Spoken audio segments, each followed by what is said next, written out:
ನಿಮ್ಮ credit score ಕಮ್ಮಿ ಇದೆಯಾ? ಕ್ರೆಡಿಟ್ ಸ್ಕೋರ್ -1 ಇದ್ರೂ ಕೂಡ 5 ರಿಂದ 6 ತಿಂಗಳಲ್ಲಿ ನಿಮ್ಮ ಕ್ರೆಡಿಟ್ ಸ್ಕೋರ್ ಇಂಪ್ರೂವ್ ಮಾಡ್ಕೋಬಹುದು. ಹೇಗೆ ಅಂತ ತಿಳ್ಕೊಬೇಕಾ? ಈ ವಿಡಿಯೋನ ಕಂಪ್ಲೀಟ್ ಆಗಿ ನೋಡಿ. ಸ್ಟೆಪ್ 1, ಕ್ರೆಡಿಟ್ ಸ್ಕೋರ್ ಚೆಕ್ ಮಾಡಿ. ಹೇಗೆ ಗೊತ್ತಾ? UPI ಆಪ್ಸ್ ಅಂದ್ರೆ ಗೂಗಲ್ ಪೇ, ಫೋನ್ ಪೇ ಅಥವಾ ಪೇಟಿಎಂ ಇಂತಹ ಆಪ್ಸ್ ನಲ್ಲಿ ಕ್ರೆಡಿಟ್ ಸ್ಕೋರ್ ಚೆಕ್ ಮಾಡುವ ಆಪ್ಷನ್ ಇರುತ್ತೆ. ಅದರಲ್ಲಿ ನೀವು ಕ್ರೆಡಿಟ್ ಸ್ಕೋರ್ ಈಸಿಯಾಗಿ ಚೆಕ್ ಮಾಡಬಹುದು. ಸ್ಟೆಪ್ 2, ಮೊದಲು ಕ್ರೆಡಿಟ್ ಕಾರ್ಡ್ ಅಥವಾ ಸಣ್ಣ ಲೋನ್ ತಗೊಳ್ಳೋದ್ರಿಂದ ಶುರು ಮಾಡಬಹುದು.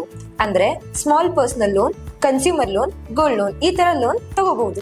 ಸ್ಟೆಪ್ 3, ಕ್ರೆಡಿಟ್ ಕಾರ್ಡ್ ತಗೊಂಡ್ರೆ ಪ್ರತಿ ತಿಂಗಳು ಸಣ್ಣ ಪುಟ್ಟ ಖರ್ಚಿಗೆ ಯೂಸ್ ಮಾಡಿ. ಆದ್ರೆ ಅದನ್ನ 30% ಲಿಮಿಟ್ ವರೆಗೂ ಮಾತ್ರ ಯೂಸ್ ಮಾಡಿ.